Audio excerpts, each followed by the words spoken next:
Dr. Tarik Benmarhnia, who will be speaking to us a little bit more about wildfire, smoke, and human health. Dr. Benmarhnia is an environmental epidemiologist at the University of California, San Diego's Scripps Institution of Oceanography, where he leads the Climate Change Epidemiology Lab.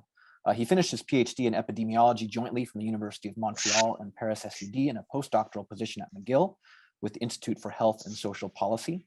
And with that, I'm happy to turn over the floor to Dr. Benmarhnia. Go ahead. Thank you, Will. And thank you, everyone, for your invitation today. I will just share my screen. And just to make sure, do you see the good screen, like the slide? Okay, cool. So thank you for your invitation, even if you're not very far away geographically. Yeah, I was lucky enough to participate to most of the session today. So that was amazing to see the diversity of work that you're doing in your center on very different perspective, on like an exposure side, the toxicological side, the environmental justice, kind of community-based work, which I found very interesting. So I was fascinated by the work you do in the center. So thank you so much for giving me the opportunity to learn about your work. And so today I will try to give you a perspective about this issue, but more on the epidemiological side. I'm an epidemiologist by training. Right now, I'm the only epidemiologist at Scripps, and I'm trying to connect like climate sensitive exposures, including wildfire and wildfire smoke and human health, and to try to better understand what's happening, which communities are most impacted and why, and what can we do about, like what type of policies can we experiment, implement, and revisit and update. So so today I will talk about what do we know about wildfires, smoke, and human health, but very quickly, because just to not be too much redundant with some of the talks that just happened, I will skip the kind of PM composition and the toxicological part, but I will insist on how in epidemiology, in environmental epidemiology, we study this connection and how we can design specific study to better understand that connection. And after that, we just finalized that in the next few months, there should be an AGU new textbook on wildfires from emission to the impacts, in which I've been asked to lead a chapter on just like summarizing the links between wildfire, smoke, and human health. So I wanted to give you like just a relatively up-to-date summary of what we know, but also importantly, what we don't know, and what could be a good agenda for future questions in this area. And most of the examples, actually all of the examples I took for today are about Southern California. So I will focus on specific wildfire events that took place in our region. And finally, and I hope I will have time for that, but I will make sure it happens. I also wanted to talk about this new area of research that we started to investigate here, and there are different teams that are working on that, about the links between wildfire smoke, and COVID-19, and trying just to kind of conceptualize the links, how we can think about this connection, and giving you some examples about some studies that other teams did, and some of the work we've been doing in this area. Okay, so very briefly, because a few talks mentioned that before, we have to focus and to better understand like these links, because wildfire in the context of climate change and viability are becoming not only more frequent, more like kind of like lasting longer, as explained in a previous talk. But on top of that, there is an important aspect that I think is important for our region, especially in Southern California. There is also this, you can see here, change in the seasonality of these large wildfires. And I think this is important to understand the health impact and to understand exactly the reason for which we see more and more this event, and why the largest wildfires that took place in the last few years, using records up to the last century, why these fires are taking that more and more in the fall season. And very briefly, we can think about two main determinants for this kind of increase in intensity and in wildfire, and also the specific seasonality. The first one is a change in precipitation regime. So of course, we can think about droughts. and that could be combined with with like an increase in temperatures. But it's only one part of the equation. Another thing is, and that's why it's important to think about change in precipitation regime, and that's very interesting to see what's happening in California, because what we have in terms of what climate change is doing to the precipitation regime is to basically reduce the number of kind of non-extreme events and increase the number of extreme events that are mostly driven by atmospheric rivers in our region. And with a very specific seasonality in these atmospheric rivers, which means that instead of not having any precipitation at all, instead we just have like fewer days of precipitation with extreme precipitation that will be concentrated within few days, typically during the winter season. And that actually would be followed by a long period of drought, and that will be overlapping with the summer, but that will bring enough water to have enough vegetation to grow and then to dry out, to just be ready to burn when the summer and then the fall comes. Another component to that is very important to understand in our region specifically is also the role of downslope winds. And as you know, in our region, we have like the Santana winds. In Northern California, there are very like other types of downslope winds, but there are similar patterns. But in our region, we have the Santana winds that are, as I said, downslope winds that have a very strong seasonality, as they typically start to blow early September, mid-September. And actually, they will have a very, very important role, not only in kind of expanding the wildfires, but also by transporting the smoke to the coast, where, as you know, most of the population is living. So this is like my point here, just to explain this kind of bad luck or bad, like kind of bad coincidence in this change of precipitation regime, and that will coincide, that will lead to like a growing vegetation that will dry out and then will coincide with this like specific seasonality of Santana wind. And that explains why we have this very strong seasonality in a large wildfire and why we have a problem with smoke. And today we mostly talk about smoke, but the role of Santana winds on smoke transportation is very, very important. We did a study a few years ago, just to illustrate this correlation, just to see the links between Santana wind intensity and incidence and intensity in relation to local level of PM2.5. And here you can see that most of the time we observe a negative correlation between Santana winds and coastal level of PM2.5, except at few occasions when you can see like a very, very strong positive correlation. And as you can guess, most of these strong positive correlation coincide with wildfire events, like inland, that will bring most of like a lot of PM2.5 to the coast. So just to explain that Santana wind have a very important role, not only at spreading the fires, but also to transport the smoke to the coast. And this is concerning because most of the population in California lives on the coastal, so you will have millions and millions of individuals that will be exposed to this additional level of PM2.5. And then I will talk about what makes this specific PM2.5 special. So, okay, so when we try to understand the links between wildfires and human health, it's just important to distinguish the direct impact that are relatively well documented when we can think about communities that will be directly impacted by these wildfires through intoxication to carbon monoxide and other toxicants due to incomplete combustions. But also you have a lot of consequences like that will follow evacuations, kind of all of the economic loss and the destructive structures, houses, as discussed this morning. And with a lot of potential consequences, including on mental health, and I will go back to that later. Near affected zones. So I'm talking here about the kind of communities that are directly impacted. However, and that's what I would like to stress today, is that the smoke can be transported over very, very long distances and can impact a lot of people. And at the end of the day, as smoke is a mixture of many components, gases and PM.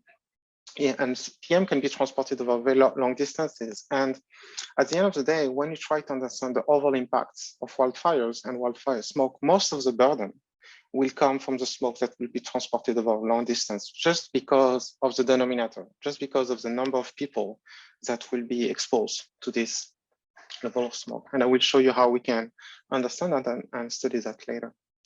And of course, PM2.5 in general, whatever the composition and whatever the source of emission, there is a lot of epidemiological evidence about the short-term effect of PM2.5, but also the long-term effect on basically any type of health outcome, like from cardiovascular disease issues to birth outcome issues too, and like neurocognitive issues among the elderly, for example. There are a lot of documented health impacts associated with PM2.5 from any source. And I will talk about what we know specifically about wildfire smoke PM2.5 later. So that's my first point. So overall, most of the burden associated with wildfire will come from these indirect impacts from the smoke, just because of the huge number of people that will be exposed to this additional level of smoke driven by the smoke, by PM2.5 driven by the smoke.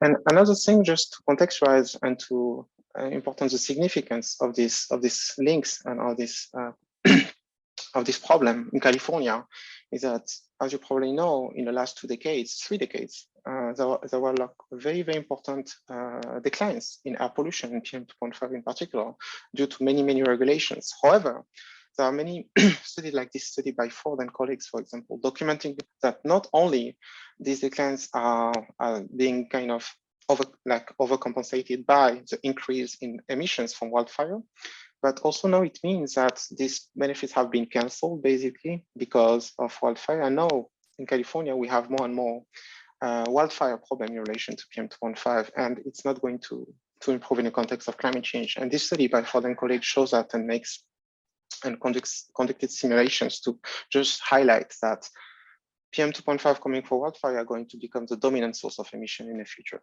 Okay, so that's just for the context. Okay, so I guess I can skip that because it's, but just to say that what we know about PM2.5 and human health is there is a lot of evidence, like on a physiological side, toxicological side, and also on an epidemiological side. So different mechanisms. One that maybe I can, is there were a lot of talks about like inflammation, but another mechanism that I think is important, and I will go back to that at the end of the presentation when I will talk about COVID-19. There is a lot of evidence about how exposure to PM2.5 may attenuate, may alterate the human function, the immune system, and macrophages specifically. And that may lead to a lot of issues in terms of compounded impacts with infectious diseases, but I will go back to that later. And one question that is of interest, and I wanted to talk about that today, is to which extent PM2.5, when generated from wildfires and transported through the smoke, are going to be more or less impactful, more or less toxic as compared to other sources of PM2.5. And of course, there is some evidence from the toxicological literature demonstrating that actually it may be the case. But what about what happens at the population level? So I will show you a study that we conducted that was published last year, and in which we try to answer this question using different type of epidemiological designs. And the reason for which we can think that there may be a difference in impacts besides the difference in the level of concentration, the level of exposure, is that, as you know, PM2.5 or PM10 are only defined based on the size, and PM2.5 just kind of has been chosen as a specific size because it coincides with the size that is needed to get into interact with the circulation system through the alveoli. But there is a lot of variability between across PM according to the composition and the sources of emission. You probably all know this this literature, but there was this paper that I use often just to summarize just the diversity of potential mechanism and the diversity according to the composition and the source of emission in terms of PM2.5. That of course applies to wildfire smoke. As the composition of PM2.5 that will be generated from wildfires may drastically differ from what could be generated from traffic exhaustion, for example.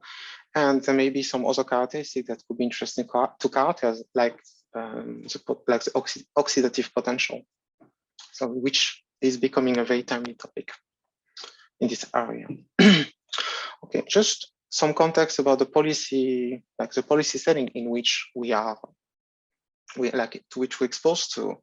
We have like different type of policies, mostly air quality standards, and we have different types of standards. We have here the ETA standards that typically distinguish a short-term from like exposure and long-term exposure with different criteria that we can see here.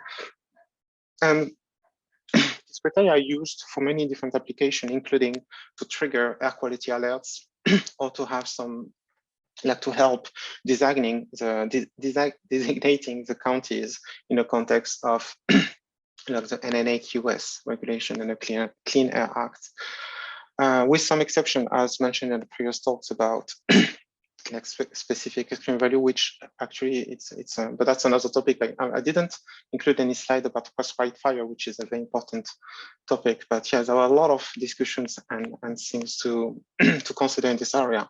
But what I wanted to point out in this current regulation is that, as you probably know, epidemiologically, there is no safe level of exposure to air pollution, to any air pollutants, including PM2.5. Any level of exposure is associated with an increased risk. Of course, the higher the exposure, the higher the concentration, the higher the risk will be.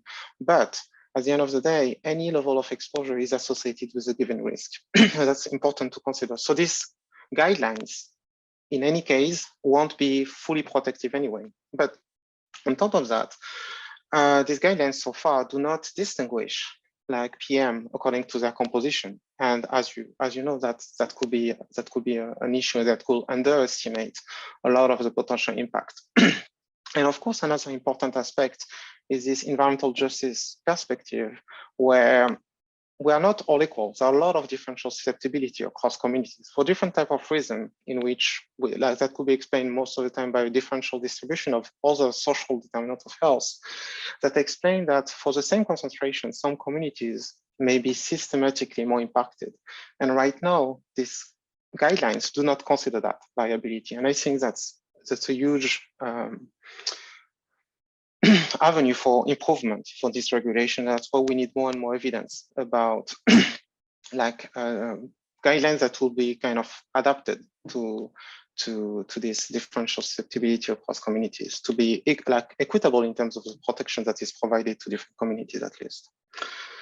Okay, so very quickly, I wanted in one slide, just what do we know about the epidemiological evidence about wildfire smoke and human health for the adults? There is some increasing evidence about the pediatric population and birth outcomes and maternal complication, but this is here the focus is really on adult health. So there are like dozens of studies that have been conducted in the last 2 decades trying to document the links between exposure to wildfire smoke and human health. And there are a few systematic reviews that I cited here, if you're interested. But most of the outcomes, the health outcomes that have been studied include respiratory morbidity, for example, hospital admission or emergency department visits for different causes of admission, including asthma, COPD, etc., and also CVD, cardiovascular diseases, as well as premature mortality for different causes of mortality. These 3 outcomes are by far the most studied in this literature. By far, like 95% of the studies focused on these outcomes. You have some outcomes focusing on, some studies focusing on alternative outcomes like diabetes also, but they are still rare. And I will go back later to what we still need to know and what will be interesting avenues for future research. There is also some literature documenting how specific populations, specific subgroups of the population may be particularly susceptible to wildfire smoke, where some studies showed how older population of people from low SES groups may be more susceptible to exposure to wildfire smoke. And yeah, as I said before, there is some emerging literature about specific vulnerability from children and pregnant women. But overall, we don't know too much about this specific differential vulnerability across communities, and there is still a lot of work to do in this area already. We have like some less than 10 studies that have been conducted that consider this aspect overall globally. Okay, so that being said, I wanted now to go to get into the details about how we conduct this type of epidemiological studies? How, as epidemiologists, we try to understand these links between exposure to wildfire smoke and human health, whatever the outcome we're interested by. So overall, we have two distinct approaches. We can be interested by specific wildfire events, and I will give you some example, or we can be interested by multiple events and overall trying to capture the specific effect of PM2.5 that is attributable to wildfire smoke, and for which we need like an intermediate step in which we need to assess the exposure to wildfire smoke and and isolate PM2.5 from the smoke from other sources of emission.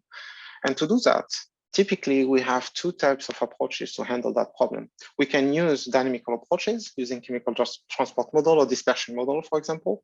I'm not going to talk too much about that today, but instead I will talk about statistical approaches that could be implemented to, again, try to isolate PM2.5 that are attributable to wildfire smoke as opposed to other sources of emission, to try to specifically isolate the impact of wildfire smoke. So and now I'm going to describe how we can conduct this study and give you some examples about some studies conducted in Southern California. So first, just to give you an overview about the type of products, the type of metrics that we can use in this when we are conducting this study. First, yeah, we have in California, we're lucky enough to have a lot of available products, including from the Cal Fire department, like very, very detailed information about fire parameter data. That's very, very helpful to know not only where the fire are taking place, how long they last, and the surface that will be impacted, and geolocation of that. That's extremely important. That's something that we definitively need to use. Then we also rely on existing products such as like this index that have been developed by some colleagues here at Scripps on Santana wind. And they developed this Santana wind regional index that we could use to have a vector of wind and in terms of their velocity direction. And we can use that to try to understand how the smoke can be transported once we know from where the smoke will be generated. We can also use some existing satellite products to not only like used to predict PM2.5, and I will go back to that later, but also to identify where the smoke is going and to understand where the smoke is on a given time point. And that, again, different available product, and we'll go back to that later, that we can use to assign like a specific grid, a specific area, like a zip code, for example, on a given day to an exposure to smoke or not using this product. Okay, so very briefly, one approach, like using this product and try to, again, model PM2.5 specifically attributable to wildfire smoke, we can use a chemical transport model to do that. And actually, that's a very efficient, approach with, of course, specific like assumptions. But one limitation of this type of approach is that you have to make a compromise because it will be quite computationally intense. So you have to make some compromise on the time period or the spatial resolution that you have to model. But this is definitively an option that could be used. And there are multiple examples that relied on this type of modeling, including this paper, for example, by Coco Liu and colleagues, where they conducted in the Western US. But today I want you to mostly focus on like the statistical approaches, because as I assume you were probably less familiar with this type of approaches in your center. And I want you to present like at least two different ways we can think, like we can implement to isolate PM2.5 attributable to wildfire smoke as opposed to other sources of emission. And I will present one approach that we proposed and that we implemented, and I will go back to that later. And that is based on an imputation approach, a spatial temporal imputation. So the idea is that we first need to have like PM2.5 concentration for every day for a specific grid. Here we're going to focus at the zip code level because the zip code level is a spatial unit at which health data is most of the time available. So that's why we focus on the zip code scale. And at the daily level, And we need to first estimate total mass PM2.5 concentration on a given day for a given zip code. And to do that, we need to develop, and in this specific context, we developed what we call an Ensemble Model, which is like a kind of extended land use regression model, in which we're going to use a lot of potential predictors, including land use data, traffic data, meteorological factors, satellite projects like aerosol optical depths, etc. And then we're going to use these predictors through different type of machine learning algorithm.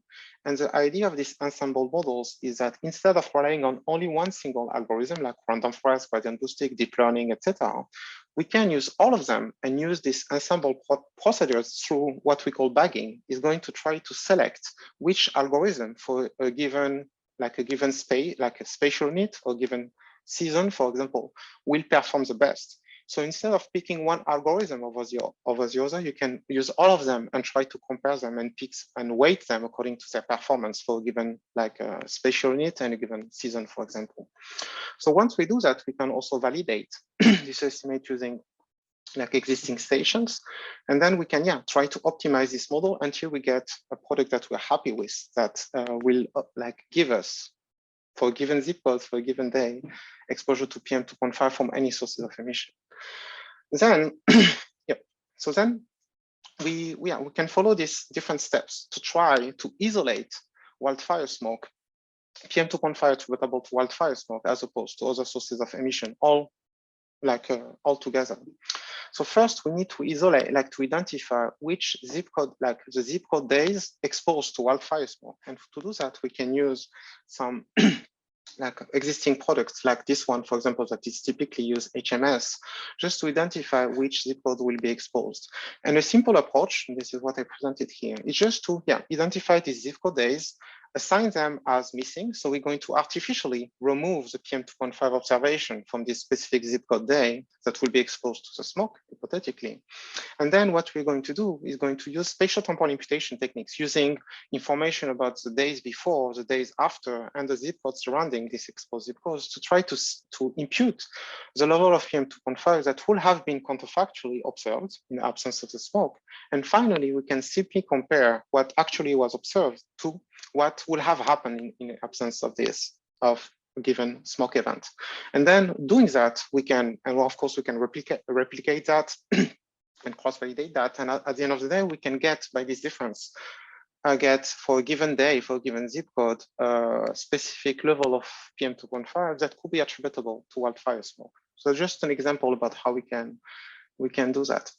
Another way to think about, to do that, to try again to isolate the concentration of PM2.5 that is specifically attributable to wildfire smoke, is to use an econometric approach that is based on the idea of instrumental variable.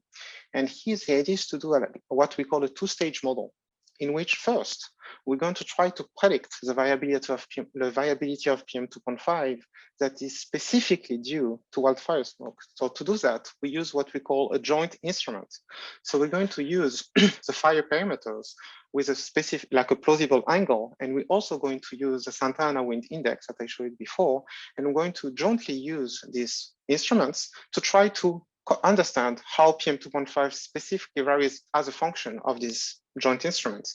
And once we do that, we're going to use this information and use a prediction from this first model here, in which we try to predict PM2.5 that is specific to wildfire and wildfire smoke.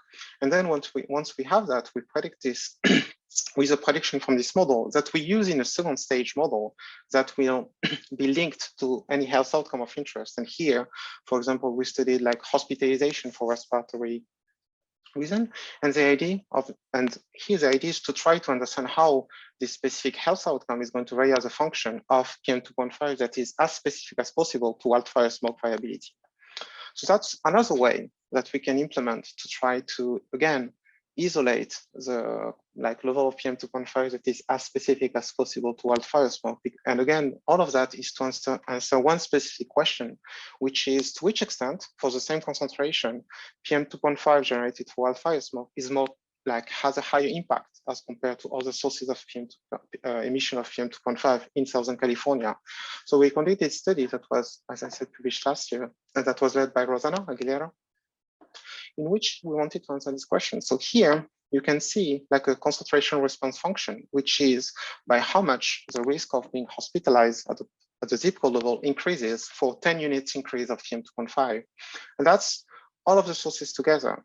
And here you can see like the specific contrast when it's specific to wildfire smoke PM2.5, using the instrumental variable approach that I showed you before, or using the imputation technique that I showed you before. And here you can see that the contrast for the same concentration again could be up to 10 times higher when PM2.5 generated from wildfire smoke.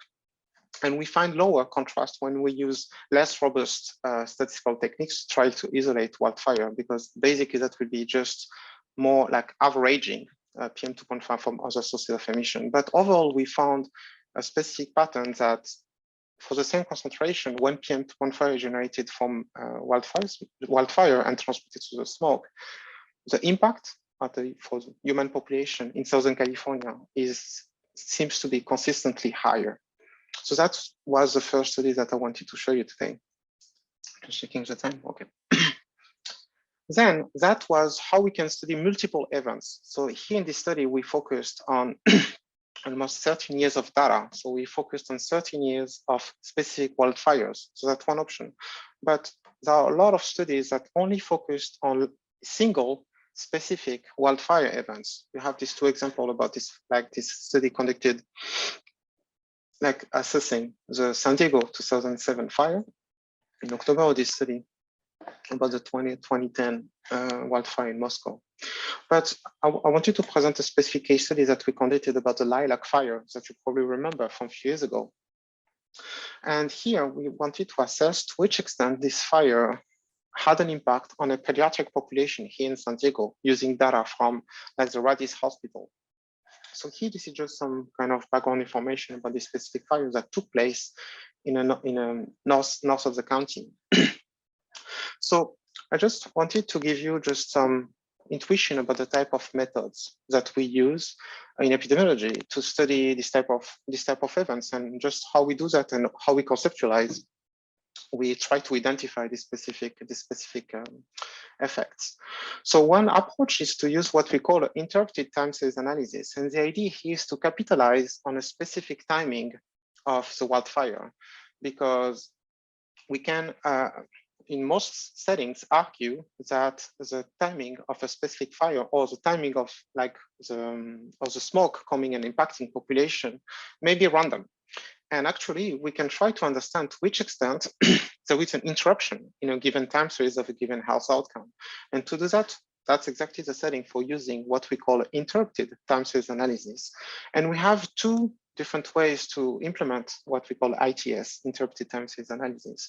We can use that into a single model, but the most common approach is to use a two-stage model, in which we will first try to build a predictive model for the outcome before the fire, before the event.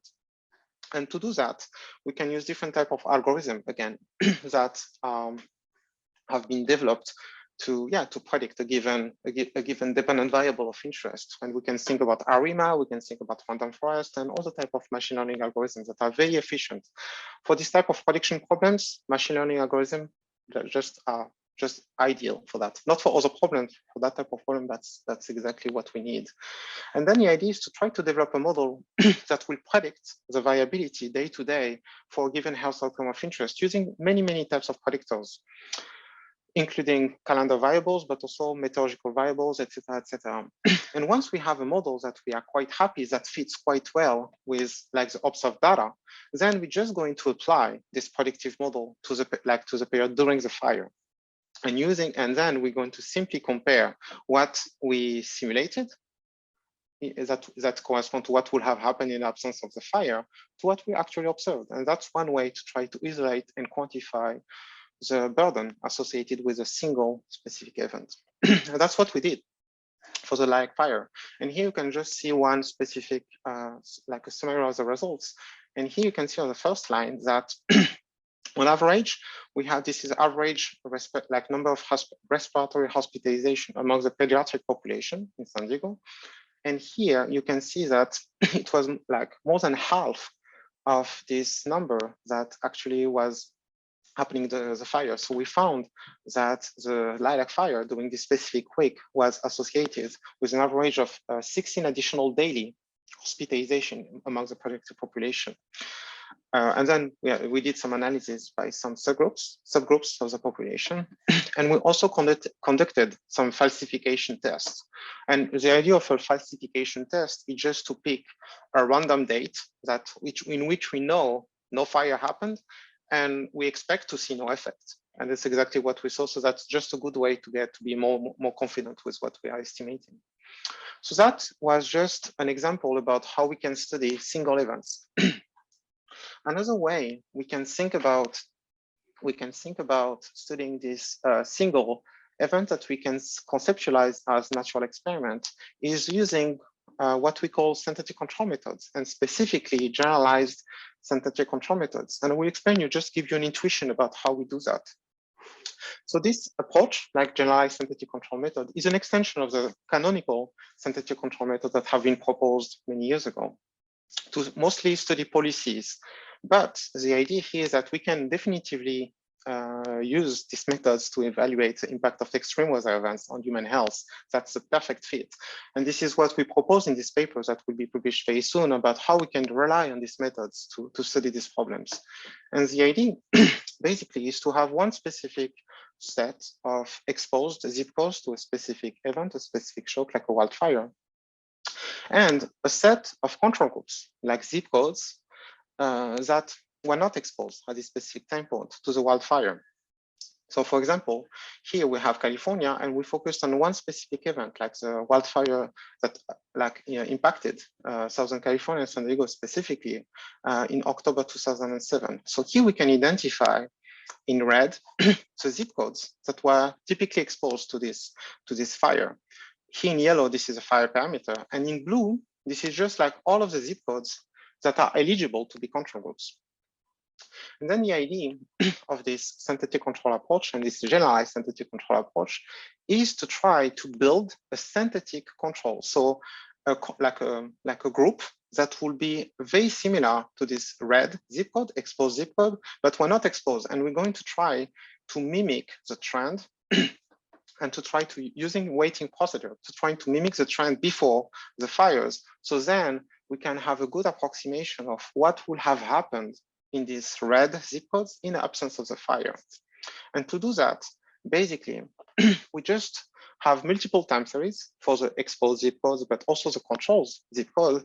And basically, we're going to try to decompose the time series. We're going just to understand how, for example, the maximum temperature is going to predict like the day-to-day variability in a given zip code for hospitalization for respiratory condition, for example. And we're going to do that. We're going to decompose these time series according to all of these predictors.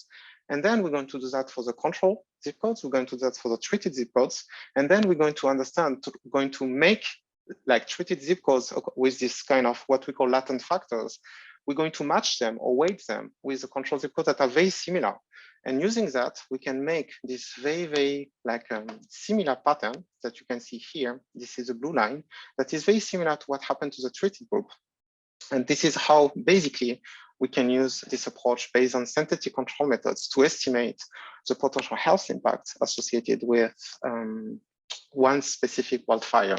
And of course, we can expand that to multiple events, but that's the type of work we're doing right now to try to like implement what we call staggered synthetic control method to study multiple events and to also not only understand the impact, but also understand what makes a specific event more impactful than others. And then this is a good opportunity to study if, of course, the concentration, the intensity of the event, the seasonality, the interaction with other pollutants, the composition, etc., changes and or modulates the impacts. So that's the work we are presently doing. Okay, so that was one, just like an overview about how we can study this impact. Another aspect that is important as well to consider is the spatial viability of the impact. And here from the same event, we analyze the spatial viability day by day of the impact using like spatial varying coefficient models. So we can have for each zip code a specific dose response between the wildfire and the exposure to, the wildfire smoke and like potential impacts in terms of hospitalization. And here, just to illustrate how the kind of burden follows the smoke when you look at how it's like the spatial distribution of these impacts vary day to day within the county of San Diego. Okay, so now we're done with what we know, and I just wanted basically to give you an overview of the kind of recent techniques and identification strategies that are used to study epidemiologically the links between wildfire smoke for multiple events or single major events and human health. But there are so many things that we still need to understand. And here I wanted to summarize in 2 slides, like the research gaps, the most important research gaps to me, and the future directions. So first of all, there are many health issues that we don't understand. This morning, there are a lot of very interesting discussion about the potential mental health impacts of like being exposed to wildfire, being evacuated because of the wildfire, losing their home because of wildfire. And there are also a lot of ongoing literature showing how actually just daily exposure to PM2.5 may be associated with a lot of very severe mental health issues. But in relation to wildfire and wildfire smoke, we don't know that much. There is a very, like epidemiological literature is very sparse. However, now, especially in California, there are multiple ongoing efforts. I'm aware of many research projects that are put together right now to try to understand these specific connections in relation to eco-anxiety, but also in relation to severe mental health issues, including psychosis and suicide attempts, etc. But also among people living with pre-existing mental health conditions, like people living with neurocognitive issues, like Alzheimer's dementia amongst the elderly. There are a lot of ongoing efforts right now, specifically in California, to try to better understand this kind of connection. Then there are many susceptibility factors that have not been studied, that we don't understand yet, about what makes someone more susceptible to the impact of wildfire smoke. This is something for which we really need more evidence. There is also a lot of like missed opportunities to study what happens specifically for occupational setting and outdoor workers. There is, of course, a lot of occupational epidemiological literature among firefighters, for example, but there are so many population that are actually exposed to very high level of PM2.5 induced by wildfire smoke, that for which there is basically no evidence about what's happening. We can guess what's happening, but sometimes having some evidence helps kind of facilitating the implementation of specific interventions. Then most of the literature, and today I mostly talked about PM2.5, but this is important, and some talks mentioned that before. It's not just about PM2.5, you have also a lot of other pollutants that deserve to be studied. And I think there is still a lot of work to do in this area. And this concept of compounded impacts as well, I think is important to study how, for example, wildfire smoke and extreme heat may kind of synergistically impact population health. And same thing about kind of potential compounding impact with infectious diseases, but I will talk about like COVID-19 specifically in a few slides. Then another like area for which we basically don't understand enough what's going on is about the long-term impacts of wildfire and the consequences following a fire. As in California specifically, in the Western US specifically, we can't consider wildfires to be like a kind of rare or extreme event anymore. It's not neither like a daily event. It's a very kind of subacute or subchronic event for which it's very hard to study. And that's something that in epidemiology was struggling with, about how to consider this specific type of exposure. And right now, with a group of colleagues from different universities, we are working on developing different type of metrics to study long-term impacts of wildfire and wildfire smoke. And we are developing these metrics and we are testing them in relation to many health outcomes to have a proposed comprehensive list of metrics to study the kind of subchronic impacts of wildfire, which of course now we don't know anything. So that's something that we are trying to better understand, that hopefully you will see more and more studies about that in the next few years. And of course there is like a lot of research ongoing right now, for which there will be a lot of more and more evidence about like the landslide risk, but also the impact of wildfire on the water water supplies and water quality, including this recent paper that was published by colleagues from UCLA and other campuses a few months ago in PNAS. But yeah, so there are a lot of dimensions that are still a little bit understudied and that I think will deserve more studies in the future. Okay, so to conclude, and I think I will be right on time, I wanted just to briefly summarize the very, very recent literatures linking wildfire smoke, and COVID-19. So first, how can we think about the possible links between wildfire smoke and COVID-19 potential outcomes? We can think about at least 4 possible mechanisms linking these two issues. First, like how a higher concentration of PM may influence a viral survival and transportation, because as you know, COVID-19 is a kind of airborne disease, and PM may facilitate the transport and the kind of suspension of the virus in the air. So that's something that is studied a lot, and I will show you one example about that. Another mechanism that could link these two issues is about behaviors that may modify exposure to the virus, to SARS-CoV-2. For example, if you have more people staying inside during wildfire events, that may also exacerbate like potential contaminations from individuals to individuals. Another potential mechanism is through long-term exposure to some pollutants or long-term exposure to wildfires, and how that can lead to pre-existing health condition, like pre-existing comorbidities, and how that may make individuals more susceptible to the impact of COVID-19 and lead to more severe outcomes among, once you get positive to COVID, you may suffer from more severe consequences if you have existing preconditions that will be attributable to background exposure to air pollution in general or from wildfire specifically. And of course, you have this final potential mechanism about how PM2.5 in general, but specifically PM2.5 wildfire smoke may alter the respiratory immune system and may actually lead to more severe consequences associated with the contamination to COVID. That's why most of the literature has been focusing on. There are many methodological challenges in this type of epidemiological studies that are very difficult to handle.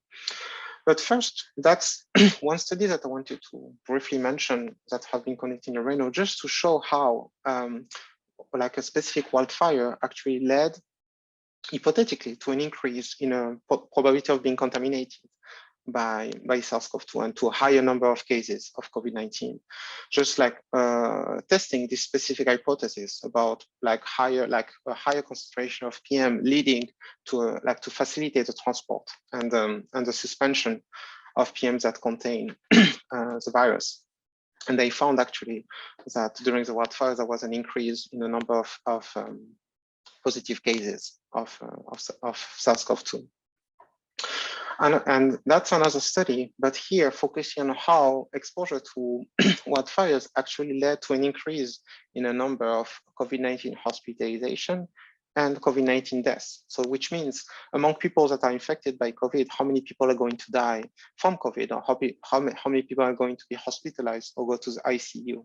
So this study concluded that, and we actually did the same study, but in a Bay Area, in which, using a very similar approach that I described before, based on this idea of synthetic control methods, we try to understand how during the fires in the Bay Area that happened in August, September 2020, if the proportion of people contaminated with COVID-19 that died from it a few weeks later increased during or after exposure to this specific wildfire events that actually some talks discussed about today. And of course, we saw some variability across the county in the Bay Area, where we saw that, for example, in Alameda, we saw an increase in a case fatality ratio, which is, again, just a proportion of people contaminated with SARS-CoV-2 that will die from the COVID-19 disease. But we saw in other counties absolutely no difference.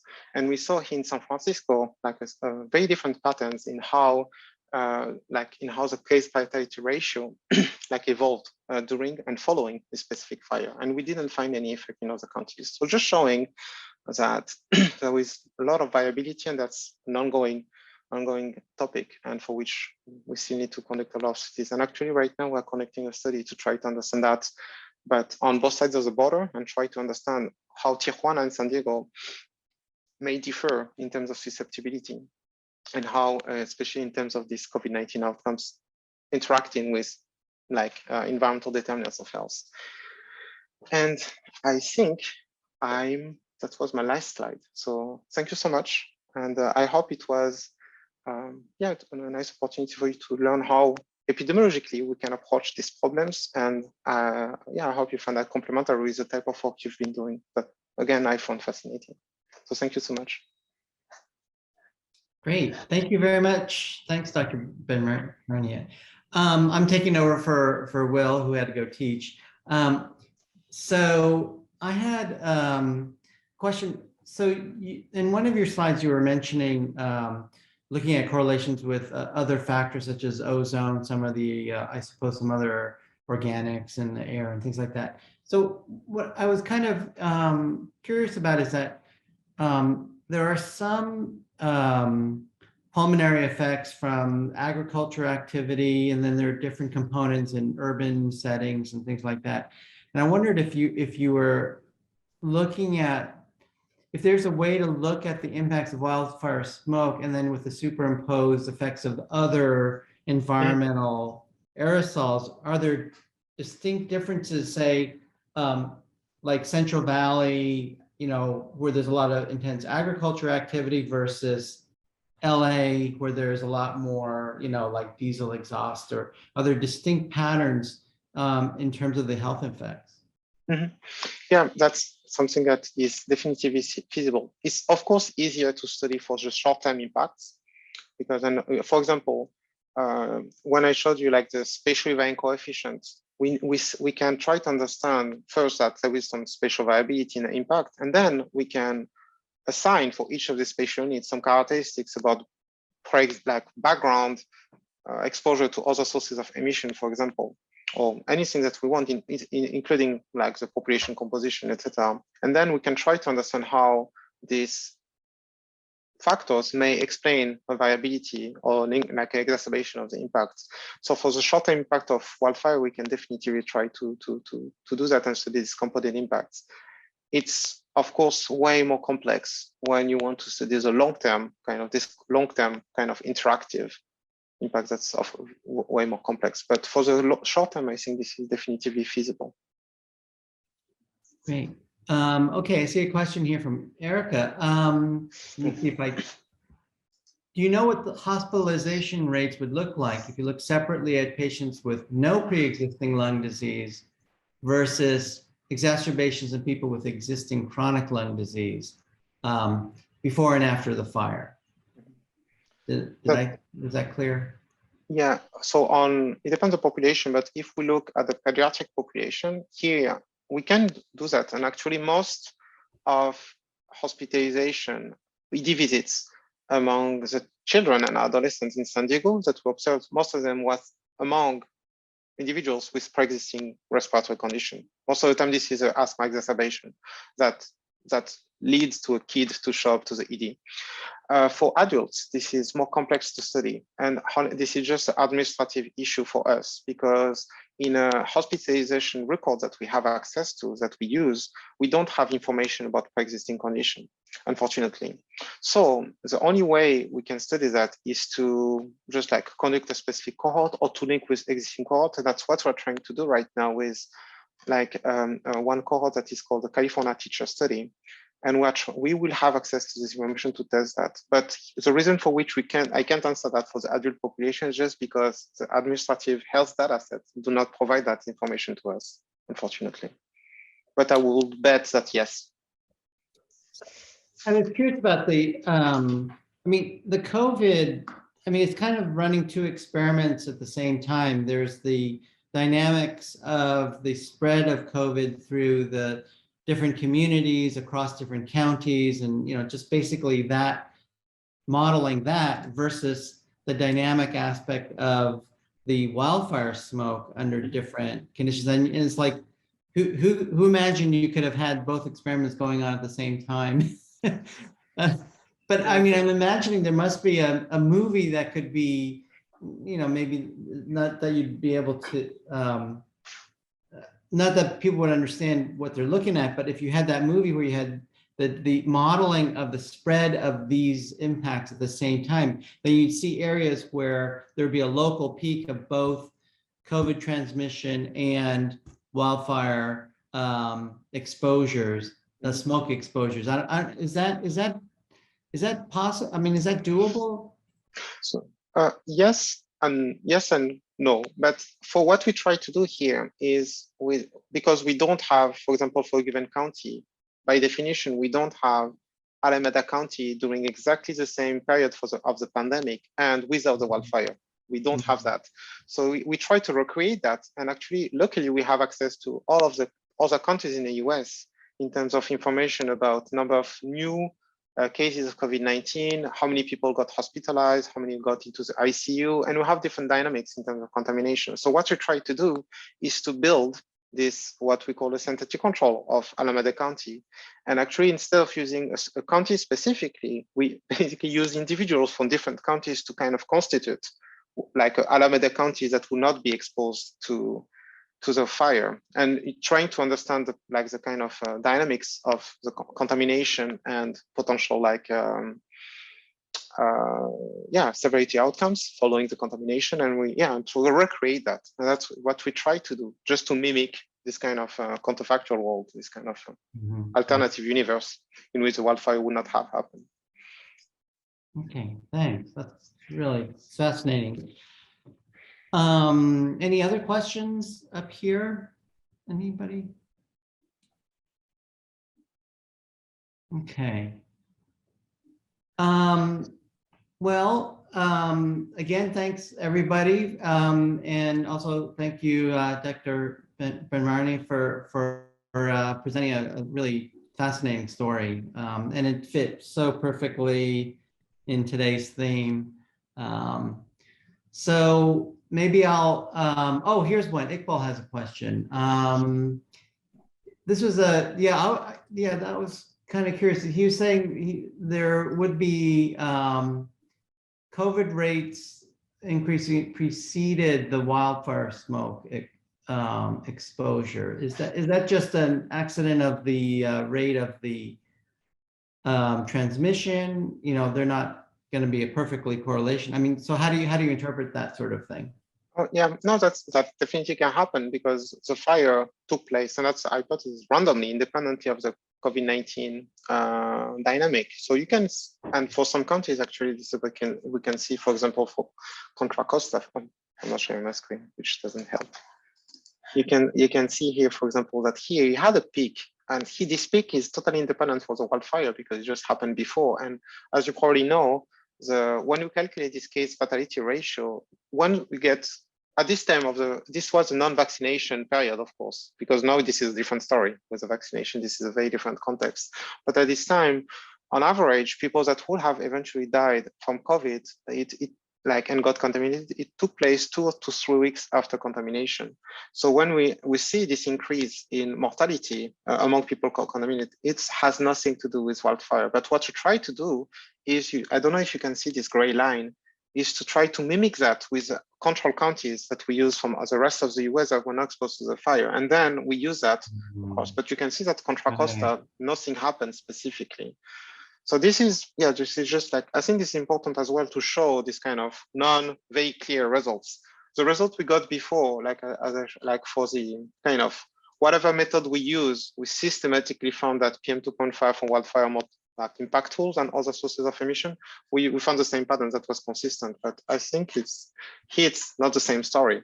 And I think this is still important to show and to try to understand. Even if, of course, now with the vaccination, this is a very different story. Okay. Great. Okay, thank you. Thank you so much. Okay, well, thanks again for your talk. Maybe I'll just a minute to close out the day. I mean, thanks for everybody who's attended and asked great questions. I thought, I should maybe give Roya credit for coming up with a theme for today. That was really, I mean, it just brought together some really great talks across all these disciplines, and you can see how, especially in this last talk, how many different ways wildfire has impacted a lot of the pre-existing issues in air quality and health impacts, but then also, as we started off the morning, how that kind of information, how people can make sense of it and communicate it, because it has impacts not only in the immediate question of health, but also mental health. And you know, we heard about this at the end today too, about mental health is a little bit more difficult to study because it's harder to tack down the exact, you know, it's not as easy to do like a lab test for things like that, but it clearly has that kind of impact. And as we see more chronic development of more fires and more exposures across the state and all the different communities, it's really something we're going to be seeing a lot more impact. And that's why this also the discussions we've had about communicating with the various kinds of communities and whether or not, I mean, even like when with the question of doing the monitoring and fingerprinting the kind of chemical signatures is like, what are we going to do from a policy point of view? And what do the community needs to advocate in terms of what are the ideal goals for policy? And I think ultimately the reason we bring together all you folks for the research is, you know, we have the results. What do we do with the results? You know, and it's a question of what the it's not just a question of making sense, but is there action? And with issues of climate change and health impacts and health disparities, I think this is going to be coming up again and again. So again, thanks to everybody for coming. Again, thanks to Pika for keeping us going through this, even with the brief outage. that was an interesting twist. So again, thanks to everybody, and we will hopefully see you at our next workshop, or if we have another event in sometime in the intervening year.